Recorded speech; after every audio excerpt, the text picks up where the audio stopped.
Hey, ladies and gentlemen, welcome back to American Government Class with Mr. Weckbaugh. It is Tuesday, October 27th, 2020, and I hope you had a wonderful, wonderful weekend. Today, in Government Class, we have a very quick and easy day. We're going to hit you with a 5-minute review. We're going to dig a little bit deeper into those 3 constitutional compromises that happened at the convention. I'm going to give you your assignment and your attendance question, and we'll get you on the way. Before we get to that 5-minute review, I do want to say great job on the weekly review quiz last week on Friday. You guys continue to crush it.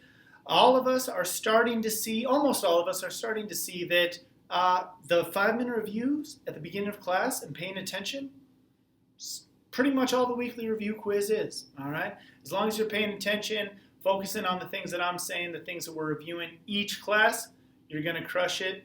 You are crushing it. So, good job. Hooray for you. Hooray, hooray, hooray.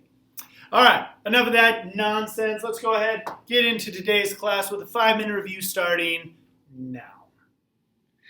All right, guys, 5-minute review time. Let's do this. Answers coming through to you today as well. See if you can get the answers before I give them to you. Number 1, what was the United States' first constitution called? The Articles of Confederation. Number 2, why didn't the Articles of Confederation work? Oh, think Mr. Finn, baby. They were weak. Give me 5 weaknesses of the Articles of Confederation. There were a bunch of them. You couldn't tax, which meant they couldn't get money. They couldn't enforce states to obey the law. They needed 9 states to pass a law.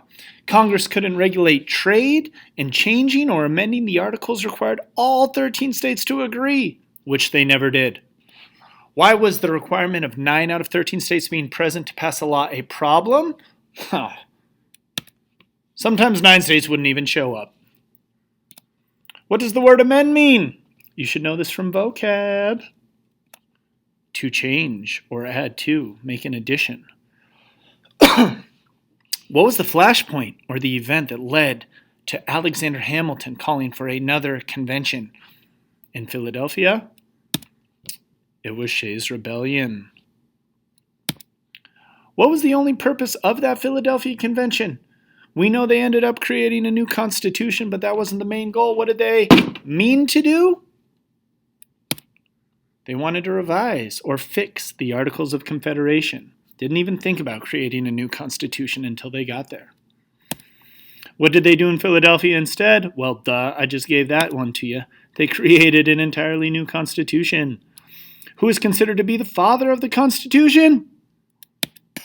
James Madison. Who is this man? Thomas Jefferson. Who's this guy? Ben Joe. Good old Benny Franks. What were 3 characteristics of the delegates that were all at the Constitutional Convention? What did they all have in common? Old white men. Which plan at the Constitutional Convention was for the large states and gave votes to the states in Congress based on the state's population? Think about large states. We know the large states were the Virginia plan, because Virginia had so many people at the time. What about the opposite one? Which plan was for the small states and gave equal votes to all states, regardless of population? Whether you had 100 or 100,000, you'd all get the same amount of votes in Congress? The New Jersey plan. They didn't have a lot of people at the time. What was the name of the compromise that took pieces from both plans? Well, my friends, 2 answers here. The Connecticut Compromise, or it's also known as the Great Compromise. What was the name of the compromise that counted slaves as 3/5 of a person, not even a full human being? Very easy. They counted them as 3/5 because it was called the 3/5 Compromise. And for what 2 reasons were slaves counted as 3/5 of a person? The 2 reasons were taxes and population. If the southern states got to keep the slaves and count them towards their population, the northern states said, well, you have to pay taxes on them as well. When was the Constitution signed? Give me the month, day, and the year. September 17th, 1787. That is it. Let's get moving. All right, 5-minute review. Done. Cross it off the list. Today, like I said, compromises at the convention. We've already talked about them in our Miracle at Philadelphia notes. That was like a giant overview of everything going on related to creating the Constitution.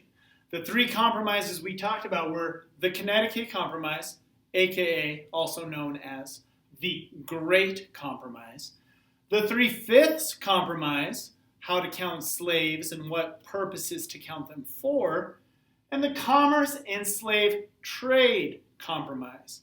Just discuss that one a little bit. Today we're going to dig a little bit deeper into each one of these 3. For your assignment, you're going to have a few things that you're going to have to do. Number 1, you're going to have to do some reading. Don't worry, it's only 2 pages. For your assignment, we're having you read pages 54 and 55 of the textbook. I'm going to put them up right at the end of this clip.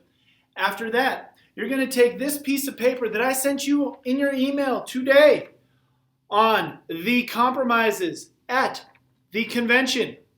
And you're going to fill out each one of those boxes with information from each one of these 3 compromises. Key thing is, and it says it on the paper, it must be in your own words. What does that mean? It doesn't mean you change one word and you put everything else that the book says.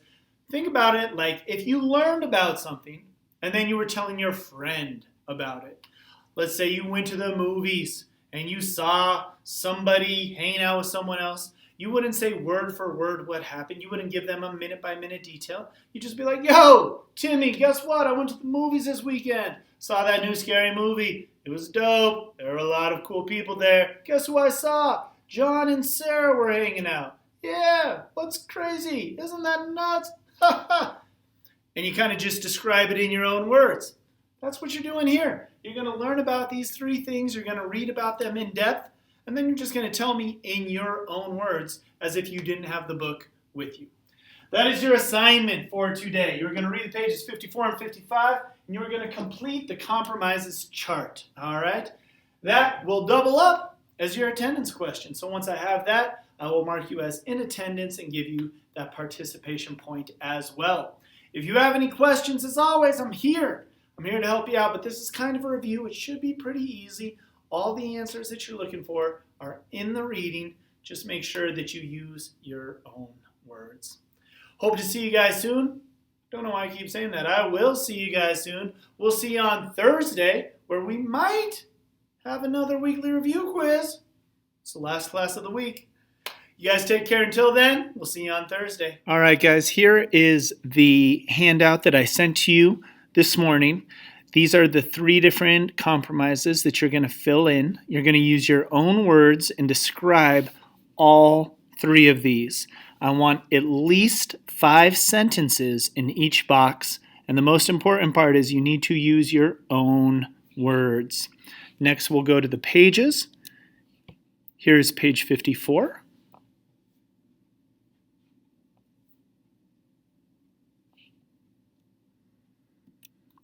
And here is page 55.